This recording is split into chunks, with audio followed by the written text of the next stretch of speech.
Hi friends, இந்த video வெள்ளிக்கிழமை எடுத்த வீடியோ. வெள்ளிக்கிழமை ஸ்கூல் லீவுங்கிறதுனால எல்லோரும் கொஞ்சம் லேட்டாக தான் எழுந்திரிச்சோம். பிள்ளைங்க போன லீவு விட்டதில் இருந்தே ஆற்றுக்கு குளிக்க போகணுன்னு கேட்டுகிட்டே இருந்தாங்க. பட் போக முடியல. இன்றைக்கி போகலான்னு போனோம். பட் தண்ணி ரொம்ப கம்மியாக தான் இருந்தது. அங்கே குளிக்கிற அளவுக்கு இல்லை. கொஞ்சம் நேரம் விளையாண்டுட்டு அப்படியே கிளம்பிட்டோம். எல்லோரும் ஃப்ரெஷ் ஆகிட்டு எங்கே போகிறோம் அப்படின்னு பார்த்திங்கன்னா, ஒரு கோவிலுக்கு தான் போகிறோம். போகிற வழியில் இந்த பன்னீர் திராட்சை வண்டியில் விற்றுட்ருந்தாங்க. அதையும் வாங்கிட்டு பண்டாரகுளம் வழியாக போனோம். அங்கே முறுக்கு, அதிரசம் இதெல்லாம் ரொம்ப ஃபேமஸ். அதையும் வாங்கி சாப்பிட்டுட்டே அப்படி கிளம்பிட்டோம்.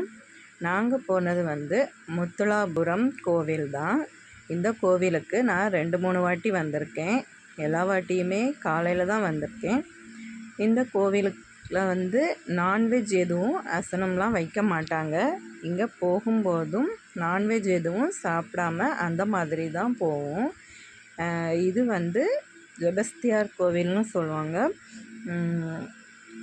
நாங்கள் வந்தது மத்தியான டைம் ஆகிடுச்சி. கோவிலேருந்து கிளம்ப 3 மணி ஆகிடுச்சி. எல்லாருக்குமே பயங்கரமாக பசி எடுத்துருச்சு. எங்கே சாப்பிட்லான்னு பார்த்துட்டு அப்படியே வள்ளியூருக்கு வந்துட்டோம்.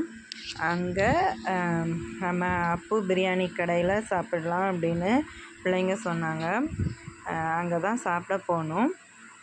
எல்லாருமே பிரியாணி தான் ஆர்டர் பண்ணியிருந்தோம். ஃபஸ்ட்டு ஸ்வீட்டுக்காக கேசரி வச்சாங்க. அப்புறம் ஆனியன் ரைத்தா, கத்திரிக்காய் தொக்கும் வச்சாங்க. பிரியாணியோட குவான்டிட்டி பெட்டராகவே இருந்தது. டேஸ்ட்டுமே சூப்பராக இருந்தது. எல்லோரும் அப்படியே சாப்பிட்டுட்டு கிளம்பிட்டோம். அடுத்து எங்கே போகிறோம் அப்படின்னு பார்த்திங்கன்னா, என் ஹஸ்பண்டோட மொபைல் உடஞ்சி கொஞ்ச நாள் ஆயிடுச்சு. ஸோ அதையும் இன்றைக்கி மாற்றிடலாம் அப்படின்னு சொல்லி மொபைலும் வாங்கிட்டு அப்படியே ஒரு ஹெட்ஃபோன் வாங்க வேண்டியிருந்துச்சு. அதையுமே வாங்கிட்டு கிளம்பிட்டோம். ஈவினிங் ஆயிடுச்சு. அப்படியே வீட்டுக்கும் கிளம்பிட்டோம்.